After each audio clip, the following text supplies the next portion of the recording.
Hey guys, this is Matt for Creative, and I know I've probably made this video many times, but as we're coming here to the holiday season, I really wanted to look again at the DJI Action 2.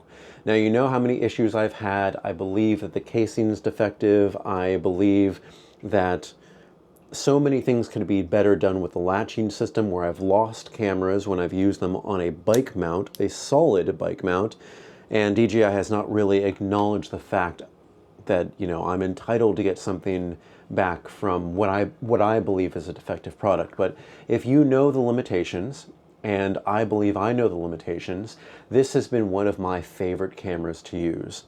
It is the perfect little hub for what you need if you are doing action things, like maybe biking around, or if you're surfing, or if you're doing anything. Because what's great is it has this mount. It has this mount that a lot of DJI's action cameras have adopted now, going from the 3 to the 4 to the 5.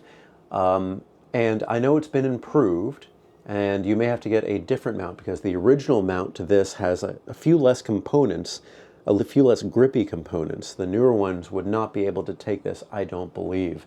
But this has been a great camera because, just look at the size. Look at the size of this camera. That's with the heat case. This is here without it. It is minuscule, it is tiny, it is good enough to put on a handlebar, it is good enough to use as the little pendant that is included with this. You can see it kind of would be worn like this. I think the newer ones even have like a headband that you can kind of tilt like that, so you can get that first-person video from your head. It's really good. Now, just two things here. There are two ways, or actually there's a little bit more to get this, but there's two main ways to get this. You get the camera, and you get the battery pack with no screen. You get the camera, then you get a front-facing screen that includes a speaker, so you can listen back to your content immediately. Both are perfectly fine. Both accessories are not waterproof. This camera, this unit here, by itself, is water resistant, waterproof, you know, whatever legal terminology they put for this. But having something this small is really great. When I went to Iceland, I took this camera and I took the selfie stick that this is on right now, and I extended it all the way into the waterfalls out there. It was beautiful. It is such a functional thing to have an extremely lightweight camera, because here's your other ideas. You put your phone on a selfie stick, that's your phone out there. You cannot use this. And it's also, you're gripping something that's like this, whatever it is, and it's not what you want to do. My action cameras are over there. Think of this as more of like the regular GoPro size, or the DJI Action 3, 4, 5. You have a bigger one like this. It's better battery life for sure, better sensors on there, but it's just bigger.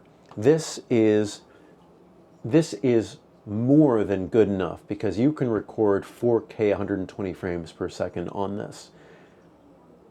It is just, for the size, for them not really making this much anymore. You can find them used, and I remember these went for a lot new, but you can now find these used for about $200, either with the front-facing screen or not.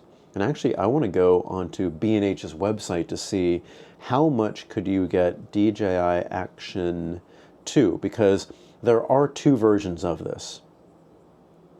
Okay, for the dual screen Action 2 combo, which means you get the front-facing screen and the regular camera, $208. That's amazing. That is a great price for this. Now, if it says just DJI Action 2 dual screen combo, that is the original version, and that has 32 gigabytes of internal storage on the inside here. Now, if you get one of the newer devices, which basically looks exactly the same, but it'll be marked, and you can probably check by the serial number. The new ones, onboard storage, which is what I'm talking about, it would have 128. So this is not waterproof. If you get caught in the rain, you can't use this. You would just be using this. At least you have your onboard storage. You would have that to be able to record over, then you can charge it up and then you can record over again, because with the 32 gigabyte model, you can record for about an hour in 1080p in power reserve mode.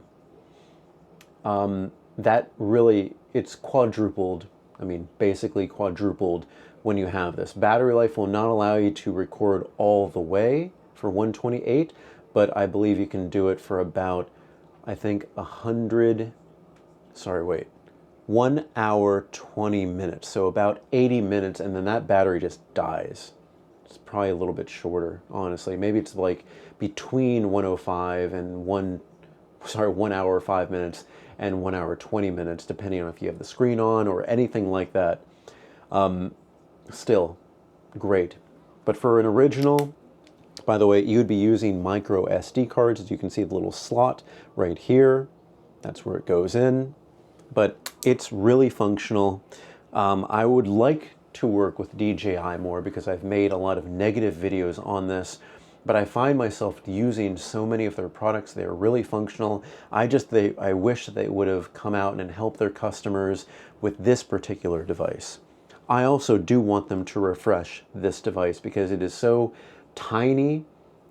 It's exactly what people need. Fix the locking mechanism, fix the heat retention on this, make the case for the bottom portion better, and hey, if you want, just make it a little bit fatter. Why not? Add some more battery life to the waterproof unit here. I think it's great. Anyway, guys, if you have any comments or questions, put it in the comment section below. Don't forget, I'm on Instagram and Threads at M8B9. You can email me at creativenyc2024 at gmail.com. Sorry, I just burped. But that's it. Thank you for watching. I'll see you next time.